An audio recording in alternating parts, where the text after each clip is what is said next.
की मिट्टी से निकला एक ऐसा खेल जिसने भारत को नेशनल ही नहीं इंटरनेशनल लेवल पे भी काफ़ी पहचान दिलाई और दिलाए ढेर सारे मेडल।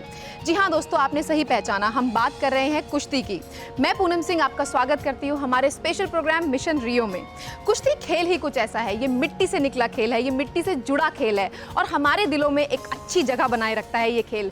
इस खेल ने ना जाने भारत को कितने ही मेडल दिलवाए हैं।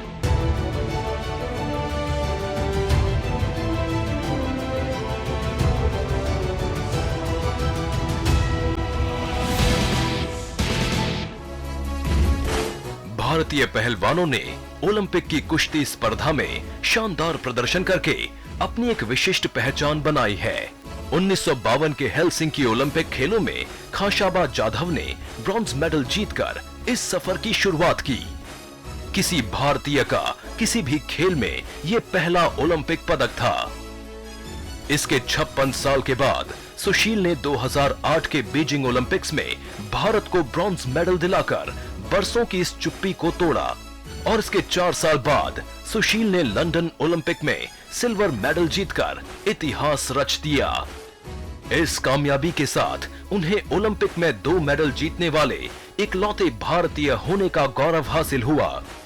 इतना ही नहीं, इन्हीं खेलों में योगेश्वर दत्त ने ब्रॉन्ज मेडल जीतकर ये साबित कर दिया कि ओलंपिक कुश्ती में भारत एक बड़ी ताकत के रूप में उभर रहा है। जाहिर है कि भारतीय पहलवानों का ये प्रदर्शन मौजूदा भारतीय दल के लिए किसी बड़ी प्रेरणा से कम नहीं है। क्योंकि हमारे टाइम में ओलंपिक हमने पार्टिसिपेट किया तो हमें ये नहीं लगता था कि हम मेडल जीतेंगे। पहले ही हमें ये लगने लगता था कि आज हमारी कुश्ती रसिया से होनी है, आज हमारी कुश्ती अमेरिका से होनी है, आज हमारी कुश्ती दूसरे किसी कंट्री से होनी है, जो अच्छी कंट्री होती है रशियन से होनी है। तो हमें उसमें काफ़ी पहले से ही हमने घबराना शुरू हो जाते थे। आज की जो अलग है कि हमारे पहलवानों से, वो पहलवान जो आज हम पार्टिसिपेट करते हैं 2008 में, उसमें उनसे वो लोग डरने शुरू हो गए कि कहीं हमारा कंपटीशन उन लोगों से, उनके इंडिया पहलवानों से ना हो जाए। तो ये इसमें काफ़ी बदलाव आया है। पहले ये बदलाव होता नहीं था, लेकिन उसके बाद बदलाव इतना आया है जब से सुशील ने मेडल जीता है, योगेश्वर ने जीता है। इस तरह से ये काफ़ी हमारे लिए खुशी की बात है। आज की कुश्ती का बहुत बदलाव है और हम समझते हैं कि आज हमारे पहलवान काफ़ी ऊपर हैं, हिंदुस्तान भी उन पर गर्व करता है। तो आज और कल में बहुत फ़र्क है। कुश्ती का भविष्य हमारे देश के अंदर बहुत अच्छा है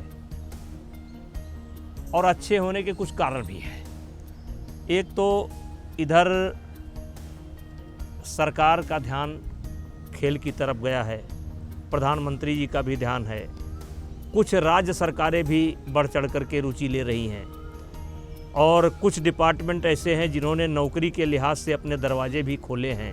लड़कियों के लिए विशेष करके रेलवे ने अभी टीम बनाई है, उससे भी कुश्ती का मनोबल बढ़ेगा। इस बार भारत को अपने पहलवानों से काफ़ी उम्मीदें हैं और उम्मीदें हो भी क्यों ना। दोस्तों, इस बार एक नहीं पूरे 8 पहलवानों ने रियो ओलंपिक्स के लिए क्वालिफाई किया है। ये बहुत ही अच्छी खबर है, इसलिए मेडल की जो दावेदारी है वो बढ़ जाती है। हमें अपने देश के लालों से काफ़ी उम्मीद है और हमें लगता है कि इस बार मेडल हमारे नाम ही होगा, क्योंकि इस बार हमारे पास अनुभवी खिलाड़ियों के साथ साथ कुछ नए टैलेंट भी है। तो हम अपने खिलाड़ियों से सिर्फ एक बात कहना चाहेंगे कि दोस्तों, स्वयं विधाता हो हे मानव, अंतर में हौसला जगाओ, चलो ना मिटते पद चिन्हों पर, अपने सूर्य स्वयं बन जाओ। दोस्तों, हमें उम्मीद है कि इस बार हमारे खिलाड़ी एक नया इतिहास रच के आएंगे और देश का नाम सूरज जितना रोशन करेंगे। इस बार फ्री स्टाइल शैली की कुश्ती में संदीप तोमर 57 किलो में अपनी चुनौती रखेंगे, जबकि अनुभवी पहलवान योगेश्वर दत्त 65 किलो में अपने जलवे दिखाने का बेसब्री से इंतजार कर रहे हैं। ग्रीको रोमन शैली में रविंद्र खत्री 84 किलो में और हरदीप 98 किलो में अपनी चुनौती रखेंगे। महिलाओं में विनेश फोगट 48 किलो में भारत की बड़ी उम्मीद है, तो वहीं बबीता 53 किलो में चुनौती रखने वाली हैं। उनके पास लंबा अनुभव है, जबकि साक्षी मलिक को 58 किलो वर्ग में एक नई सनसनी कहा जा सकता है। हमारे देश के लिए बड़ी गौरव की बात है कि 8 पहलवान इस बार रियो ओलंपिक में भाग लेंगे और ग्रीको रोमन स्टाइल के भी एक पहलवान इसमें भाग लेंगे, ये हमारे लिए बहुत गौरव की बात है। और पिछला ओलंपिक जब हुआ था और जब हम लोग एयरपोर्ट पर पहुँचे थे तो मीडिया ने सबसे पहला सवाल यही किया था कि अगले ओलंपिक में आप कितना क्वालिफाई करेंगे। तब हमने कहा था कि 8 या 9, और उस समय मीडिया को विश्वास नहीं हुआ था कि या नहीं होता था, लेकिन मुझे बहुत प्रसन्नता है कि मेरे मुंह से जो निकला था 8-9, वैसे मैंने सोच समझ करके निकाला था। ऐसा नहीं था कि वो बिना सोचे समझे था। 8-9 की संख्या मैंने बहुत सोच समझ करके बोली थी। तो 9 तो नहीं हो पाए, कुछ वेट कैटेगरी अगर चेंज ना हुई होती तो शायद हम 11 भी कर सकते थे या 10 भी कर सकते थे। और 2 पहलवान हमारे जो चूके हैं, बहुत करीब से चूके हैं, नहीं तो एक ऐतिहासिक संख्या हमारी होती, 10-11 की होती। लेकिन फिर भी पिछले साल हम 5 थे, इस साल हम 8 हैं। ये हमारे लिए बड़ी खुशी की बात है। भारतीय दल में सबसे अनुभवी योगेश्वर दत्त हैं, जिनका ये चौथा ओलंपिक होगा। इस तरह ओलंपिक में वो सबसे ज्यादा भागीदारी करने का रिकॉर्ड अपने नाम कर लेंगे। योगेश्वर का अनुभव और सूझबूझ ही उनकी सबसे बड़ी ताकत है। इसी अनुभव के दम पर वो इंचियोन एशियाई खेलों में देश को 28 साल बाद स्वर्ण पदक दिलाने में सफल रहे थे। यही अनुभव उनका लंदन ओलंपिक्स में पदक जीतने में कारगर साबित हुआ था और रियो में भी उन्हें ऐसे ही धमाकेदार प्रदर्शन की उम्मीद है। देखिए, खुशी होती है जब देश का हम नाम करते हैं, देश के लिए खेलते हैं। और ये चौथा ओलंपिक होगा मेरा, रियो ओलंपिक, और बहुत अच्छा लगता है जब देश के लिए खेलते हैं और मेरे को बहुत खुशी है। और मैं बहुत गर्व महसूस करता हूँ कि मैं हिंदुस्तान की तरफ से इतने लंबे समय से खेलता आ रहा हूँ। सभी इसी कोशिश में लगे हुए हैं कि रियो में अच्छा हो। और पिछली बार हमारे 2 मेडल थे, इस बार 2 से 4 मेडल करे, डबल करे और उसमें गोल्ड भी हो। और सभी उसी कोशिश में जी जान से लगे हुए हैं कि देश के लिए अब की बार और अच्छा करना है। बेशक योगेश्वर इस ओलंपिक भागीदारी के साथ भारतीय कुश्ती के इतिहास पुरुष बनने जा रहे हों, लेकिन एक सच ये भी है कि इंजरी के साथ उनका चोली दामन का साथ रहा है। यही वजह है कि घुटने के 4 ऑपरेशन होने के बाद भी वो मैदान में अब भी डटे हुए हैं, एक जीवट की तरह। सच तो ये है कि उन्होंने खेल के प्रति अपने जज्बे से अपनी इंजरीज को भी पटखनी दे दी है।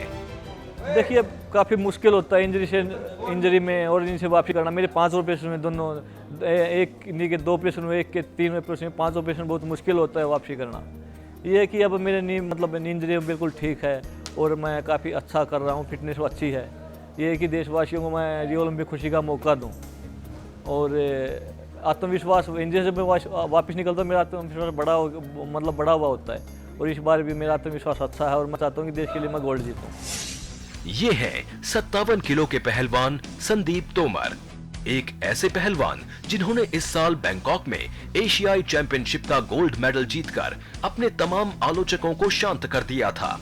और उसके बाद उन्होंने मंगोलिया में ऐसे समय में भारतीय दल में खुशियां भर दी थी जब पूरा भारतीय दल निराश हो चुका था। उन्होंने कांस्य पदक के मुकाबले में यूरोपीय चैंपियनशिप के सिल्वर मेडलिस्ट यूक्रेनी पहलवान को एक तरफा शिकस्त देकर ओलंपिक का टिकट हासिल किया।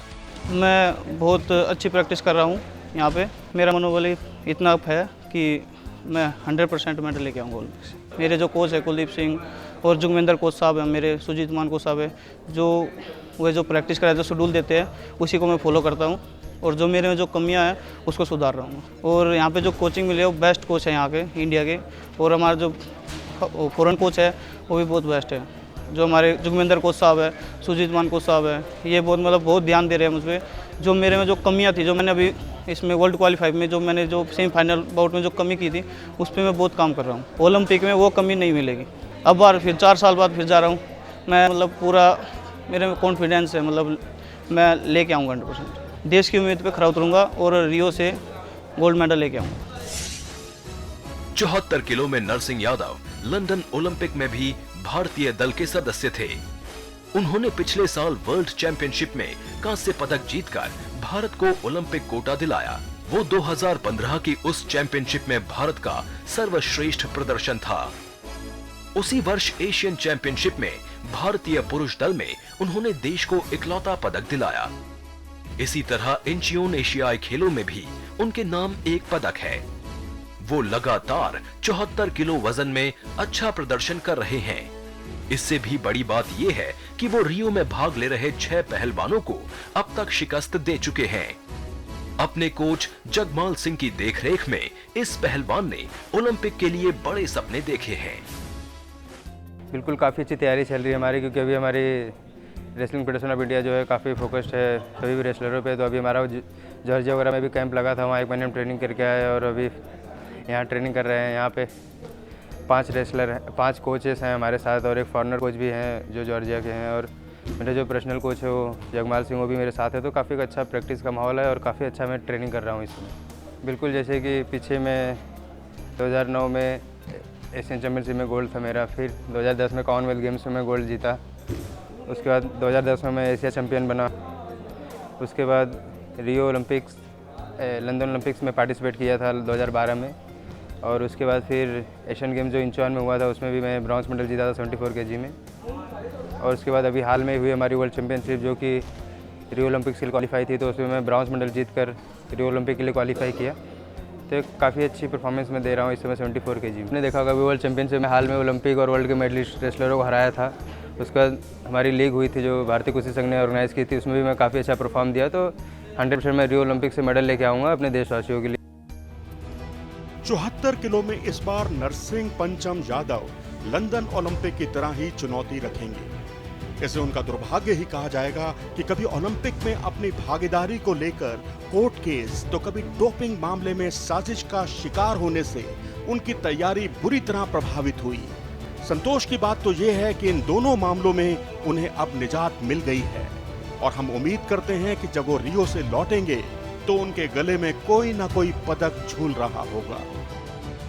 रियो की जो हमारी तैयारी है बहुत बढ़िया चल रही है। स्पोर्ट्स अथॉरिटी ऑफ इंडिया में यहाँ सोनीपत में, यहाँ भी हमारे पास पार्टनर सारे वर्ल्ड लेवल के हैं। किसी वेट कैटेगरी में देख लो, सारे एशियन चैम्पियंस, वर्ल्ड के मेडलिस्ट, यहाँ भी हमारे को प्रैक्टिस में कोई कमी नहीं है। और फिर भी हम और अच्छी तैयारी के लिए अभी 1 महीना जॉर्जिया लगा के आए हैं। जॉर्जिया में आप देखो कि वर्ल्ड के ओलंपिक के मेडलिस्ट बच्चे हैं सारे, तो वहाँ भी हमारे को गवर्नमेंट ने, स्पोर्ट्स अथॉरिटी ऑफ इंडिया ने पहलवानों की प्रिपरेशन के लिए, रियो की प्रिपरेशन के लिए जॉर्जिया भेजा था। सुबह हमारी ट्रेनिंग 6:30 बजे, 6:45 बजे स्टार्ट हो जाती है और 3 घंटे ट्रेनिंग चलती है।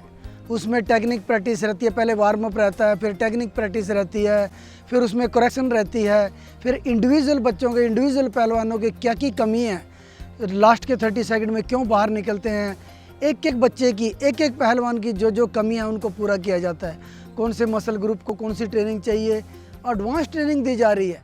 फिजियो अलग हैं, ट्रेनर अलग हैं, मैश्योर अलग हैं, कोचेज़ का पूरा ग्रुप जो ट्रेनिंग के लिए है, इनकी कोचिंग के लिए वो अलग है।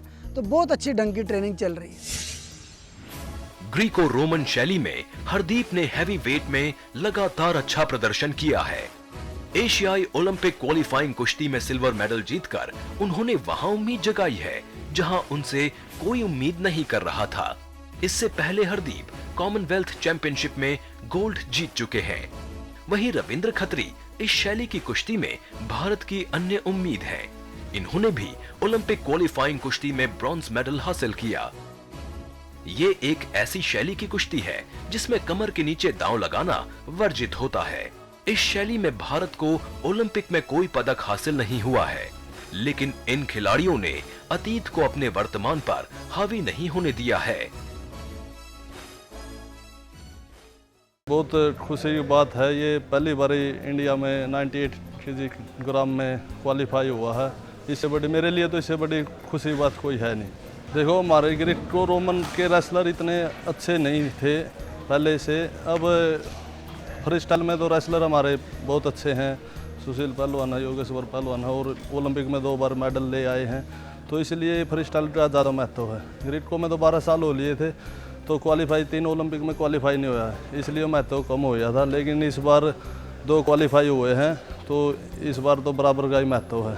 2-3 ओलंपिक में हम क्वालिफाई नहीं कर पाए, तो हमने लॉस ही हुआ है। ग्रीको रोमन ने बहुत लॉस हुआ है, तो इस बार फ़ायदा हुआ। रियो ओलंपिक में वहाँ पे तो 20 पहलवान आएंगे, 20 छटे हुए पहलवान हैं, कोई कमज़ोर कहना आसान बात नहीं है।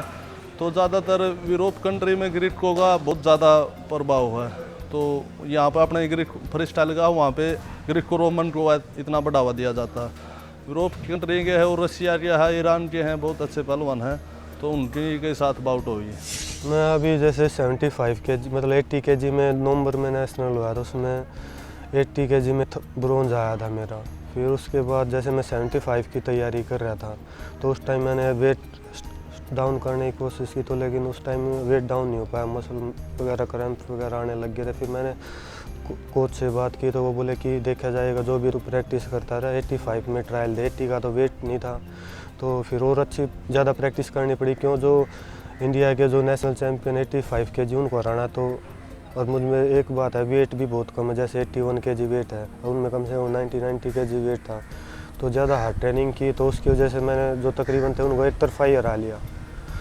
फिर जैसे इंटरनेशनल टूर्नामेंट, जैसे पहले इस टूर्नामेंट में गए थे, वहाँ पे भी जैसे जिस रेसलर से वो 2012 का ओलंपियन और एशियन गेम्स का मेडलिस्ट था, लेकिन जब प्रैक्टिस अच्छी कर रखी तो कोई ऐसे थकावट का इन चीज़ों का कोई मुझे ऐसा महसूस नहीं। मैं ऐसे सोच के गया था मैट पे कि मुझे अब यही लास्ट बाउट अपना 100% देना है। कुश्ती जिसे मर्दों का खेल कहा जाता था, लेकिन महिलाओं ने यह साबित कर दिया है कि वो भी किसी से कम नहीं। इस बार भारत की 3 बेटियां उतर चुकी है दंगल में भारत का नाम रोशन करने। इस बार भारत को रिप्रेजेंट कर रही हैं विनेश, बबीता और साक्षी। विनेश को तो हमने क्वालिफाई करते टाइम भी देखा था कि कितनी फुर्ती और कितनी अच्छी स्किल्स हैं उनके पास, तो उनकी दावेदारी को तो कोई भी हल्के में नहीं ले सकता। वहीं साक्षी जो कि एक उभरता और नया टैलेंट है, उनसे भी काफी उम्मीदें हैं देश को। तो हमें उम्मीद है कि हमारी ये देश की बेटियां देश की मिट्टी की शान जरूर बढ़ाएंगी और कुछ चमत्कार तो जरूर दिखाएंगी इस बार के ओलंपिक्स में। महिलाओं में भारत की सबसे बड़ी उम्मीद विनेश फोगट हैं। उन्हें दिलेरी से कुश्ती लड़ते देखना काफी अच्छा लगता है। उनके सामने कितना भी बड़ा पहलवान क्यों ना हो, उसका उन पर कोई असर नहीं पड़ता। वो अपने ही अंदाज में लड़ती हैं। ओलंपिक क्वालिफाइंग मुकाबले में वो जिस तरह चैंपियन की तरह लड़ी हैं, उससे उन्होंने रियो के लिए काफी उम्मीदें जगा दी हैं। ये जो अर्थ ये निकाले कि हमारे पहलवान अच्छे हैं, महिला पहलवान भी अच्छी हैं, फ्री स्टाइल के भी अच्छे हैं, ग्रीको रोमन में भी अच्छे हैं, कोचेज बहुत अच्छे हैं हमारे जो प्रैक्टिस करा रहे हैं। जगविंदर जी हो गए, कुलदीप जी हो गए, दूसरे कुलदीप हो गए महिला के। तो आज और पहले में तो बहुत फ़र्क है चैम्पियनशिप का। और ये जाके जो क्वालिफाई करते हैं अच्छी कंट्रियों में कर रहे हैं। कई टर्की में जाके गोल्ड मेडल लेके आए हैं, क्वालिफाई किया है। साक्षी मलिक नई उभरती हुई खिलाड़ी है, पहलवान है। विनेश पे बहुत उम्मीद कर सकते हैं। लगभग हम सब लोगों के जो आज के टाइम में जो क्वालिफाई किया है, ये समझो कि मेडलिस्टों को हरा के क्वालिफाई किया है। इससे अच्छी टीम मेरे हिसाब से नहीं हो सकती। पूरे साल हमारा लखनऊ में कैंप चलता है सीनियर का कि हमें जाना है, तो पूरा सुबह जाते हैं तो कोचेज की वही बात कि हमें अच्छे मेडल्स देने हैं, हमें अपनी इंडिया की जो रेसलिंग है उसको हमें बहुत हाई लेवल पर लेके जाना है। जो लोगों की जो एक सोच है कि गिने चुने मेडल्स ओलंपिक्स में आएंगे, हमें वो एक धारणा को छुड़वाना है। कोचेज जैसे कि कुछ गलती होती है तो उसके ऊपर इतना ट्रेनिंग देते हैं कि हमें अपोनेंट के ऊपर ये करना चाहिए, ये नेक्स्ट टूर्नामेंट में गलती हुई थी, अब की बार ये नहीं होनी चाहिए। देखिए सर, अगर हम ओलंपिक्स में जा रहे हैं तो मैं किसी को कम मान कर नहीं चलूँगी कि मैं 20 हो और अगली लड़की 19 मिलेगी, तो ऐसा नहीं है। सभी अगर ओलंपिक्स में आए हैं तो वो पूरे वर्ल्ड में चुन करके 20 लड़के आई हैं, तो मैं सभी को अपना अपोनेंट को स्ट्रॉन्ग लेकर चल रही हूँ कि हाँ कि वो भी स्ट्रॉन्ग है, लेकिन मैं उनसे अच्छी हूँ, मैं ये प्रूव करना चाहती हूँ। और जैसा मुझे लगता है कि अगर मेरी टफ बाउट हो सकती है तो वो शायद जापान और चाइना में से हो सकती है, क्योंकि रेसलिंग में एशियंस काफ़ी अच्छे हैं, तो उनके साथ थोड़ी सी ये लगता है कि हाँ इनके साथ मेरी जो बाउट है वो थोड़ा खींच सकती है। स्पोर्ट्समैन का सबसे एक अहम जर्नी होता है ओलंपिक्स, और उसमें अगर दुआ के बिना अगर हम मेडल से चूक जाए तो मैं नहीं चाहूँगी कि पूरा देश, हम जितने भी स्पोर्ट्समैन जा रहे, चाहे रेसलिंग से हो, चाहे बॉक्सिंग से हो, चाहे बैडमिंटन से, कोई भी हो, तो हम चाहेंगे कि सभी के लिए आप दुआ कीजिए कि हम ओलंपिक्स में मेडल लेके आए। और आप लोगों की जो एक गिनती है जो कि काउंटिंग में कितने मेडल्स आ सकते हैं, हम उस काउंटिंग को तोड़ के एक हाई लेवल पे इंडिया की एक स्पोर्ट्स को लेके जाए। और अब बात बबीता फोगट की, जिन्हें ओलंपिक्स क्वालिफाइंग मुकाबले में मंगोलियाई पहलवान के डोप में पकड़े जाने पर ओलंपिक में भाग लेने का मौका मिला। बबीता में भी काफी संभावनाएं हैं। वो एक मौके पर वर्ल्ड चैंपियनशिप में मेडल जीत चुकी हैं। उन्होंने पिछले कॉमनवेल्थ गेम्स में गोल्ड मेडल हासिल किया था। रेसलिंग में मैं तो हर किसी का मेडल लेके चल रही हूँ कि हर किसी का आएगा मेडल, क्योंकि फर्स्ट टाइम है कि 3 लड़कियाँ क्वालिफाई और 8 टोटल हम लड़के और लड़कियाँ मिला के 8 क्वालिफाई, फर्स्ट टाइम ही 8 ओलंपिक में जा रहे हैं। तो ये सबसे बड़ी अचीवमेंट तो हमारे लिए यही है। तो प्रैक्टिस सुबह शाम दोनों 2 टाइम होती है, तो हार्ड वर्क रहता है हमेशा। 2-2.5-3 घंटे मॉर्निंग और 2.5-3 घंटे ही शाम को रहता है। ये सभी मिलके उनको पता है कि ओलंपिक की तैयारी, जो रशियन बता रही हूँ मैं, जो कोच हैं हमारे, वो भी खुद वर्ल्ड चैंपियन रहे हैं, तो इनका खुद का भी अनुभव किया हुआ है, क्योंकि उनको पता है कि यहाँ तक पहुँचने के लिए क्या क्या मेहनत करनी पड़ती है। वर्ल्ड क्लास ही रहता है। वैसे तो हम रेसलिंग करते हैं, अगर हमें कुछ अचीव करना है तो हमें टॉप से टॉप ही चीज़ करेंगे, तभी हम वहाँ तक टॉप पे ही पहुँच पाएंगे। अपोनेंट रियो में वैसे टॉपर ही हैं, सभी के सभी जितने भी हैं वर्ल्ड के टॉप प्लेयर जो हैं वो ओलंपिक तक पहुंचते हैं, तो अच्छे से अच्छे ओपोनेंट होंगे हमारे, लेकिन हम भी उनसे कम नहीं हैं। हम भी अपनी मेहनत कर रहे हैं, तो हम अपने देश के लिए मेडल जरूर लेकर आएंगे। गद्दे पर अभ्यास करती ये पहलवान साक्षी मलिक हैं, जिन्हें भारतीय कुश्ती की एक नई सनसनी कहा जाने लगा है। ओलंपिक क्वालिफाइंग में सिल्वर मेडल जीतने के साथ उन्होंने अपने इरादे जाहिर कर दिए। साक्षी इस साल एशियन चैंपियनशिप में पदक से चूक गई, लेकिन पिछले साल इस प्रतियोगिता में उन्होंने पदक हासिल किया था। साथ ही पिछले कॉमनवेल्थ गेम्स में सिल्वर मेडल जीतकर उन्होंने अपने अंदर काफी संभावनाएं पैदा की थी, और आज वो गीता जैसी धाकड़ पहलवान को हाशिए पर धकेलकर उम्मीद की नई किरण बनकर उभरी हैं। ओलंपिक्स एक ऐसा है जो सबसे अपर लेवल का है, उससे आगे कुछ भी नहीं है। तो जब से ही मैंने अपना टारगेट सेट किया कि मुझे रियो में जाना है और देश का नाम रोशन करना है। ओलंपिक की जो तैयारी हमने और ज़्यादा स्ट्रॉन्ग कर दी है।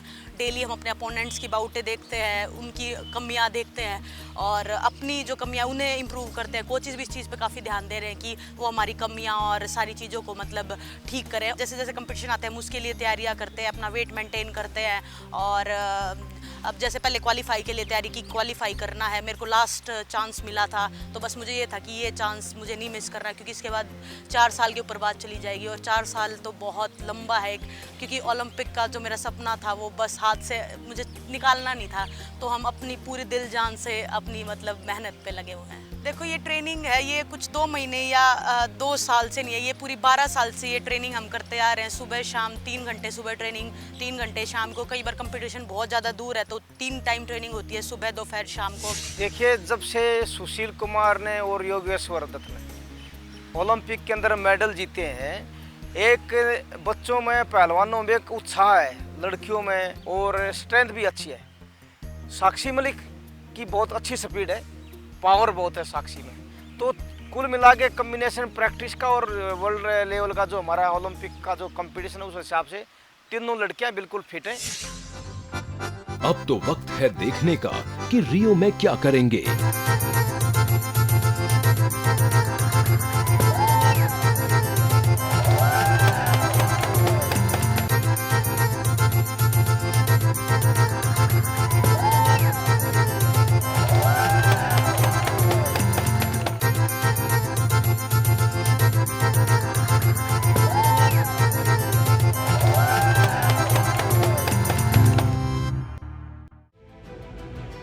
ये 8 पहलवान भारत की उम्मीद का केंद्र हैं। देश को इनसे काफी उम्मीदें हैं। ये पहलवान कभी देश में तो कभी विदेश में लगातार कड़े अभ्यास में जुटे हुए हैं। देखिए, सभी देश के खिलाड़ियों को मैं ये कहना चाहता हूँ कि निडर होकर खेलें, बहादुरी के साथ खेलें, किसी चीज़ की परवाह ना करें, खाली एक मेडल लेकर आए। हमारी शुभकामनाएं आपके साथ। देशवासियों को मैं यही बोलना चाहूँगा कि प्रार्थना करें, हमारे पहलवानों का हौसला बढ़ाएं, और जब ये पदक लेकर आए तो इनका बड़े भव्य तरीके से स्वागत करें। आप उम्मीद रखें कि मेडल आएगा। रियो 2016 के अंदर भाग लेने जा रहे हैं, मैं उनको अपनी तरफ से बहुत बहुत शुभकामनाएं देता हूं और आशीर्वाद देता हूं कि वो ओलंपिक के अंदर मेडल लेके आए। बहुत बहुत धन्यवाद। मैं चाहती हूँ कि आप लोग हमारे लिए दुआ कीजिए, क्योंकि दुआओं में भगवान बसता है, और अगर आप लोग दुआ करेंगे तो हमारी जो मेहनत है वो रंग लाएगी, और हम ओलंपिक्स में हमारा तिरंगा झंडा है जो उसको हम लहरा कर वापस आएंगे। देशवासियों से मैं यही एक्सपेक्ट करती हूँ कि मेरे लिए प्रे करें, और आप जो चाहते हैं कि मैं इंडिया के लिए मेडल लाऊं, तो मैं आपकी उम्मीदों पे खरी उतरूंगी। देशवासियों की दुआएं और प्यार उनका होना बहुत ज़रूरी है, क्योंकि वो हमारे आगे काम आने वाला है। मेहनत के साथ साथ उनकी दुआएं भी हमारे काम आएंगी। तो मैं देशवासियों को बोलना चाहूँ कि हमें दुआएं दें, और ताकि हम अपने देश के लिए मेडल लेके आ सकें। मैं अपने देशवासियों को यही कहना चाहता हूँ, मेरे लिए दुआएं करें, गोल्ड मेडल जीत के आए। मैं भारतवासियों से यही कहूँगा कि मेरे लिए दुआ करें कि मैं और अच्छा कर सकूँ और रियो से अपने देश के लिए गोल्ड लेके आऊँ। जैसे प्यार आज तक हमें देते हैं देशवासी, ऐसे आगे भी हम पे अपना प्यार रखें, हमारे लिए भगवान से प्रार्थना करें कि हम देश के लिए अच्छा करें। वो कहते हैं ना दोस्तों कि तालीमें नहीं दी जाती परिंदों को उड़ानों की, वो खुद ही तय कर लेते हैं बुलंदियां आसमानों की। जो रखते हैं हौसला आसमां छूने का, वो परवाह नहीं करते जमीन पे गिर जाने की। और हमें पूरी उम्मीद है कि हमारे जो खिलाड़ी हैं इस बार देश का नाम जरूर रोशन करेंगे। इस बार कुछ ऐसा होगा जो आज तक कुश्ती की इतिहास में नहीं हुआ है। तो हम अपने सारे खिलाड़ियों को शुभकामनाएं देना चाहते हैं ढेर सारा प्यार, और बस एक ही बात कहना चाहते हैं, चक दे इंडिया।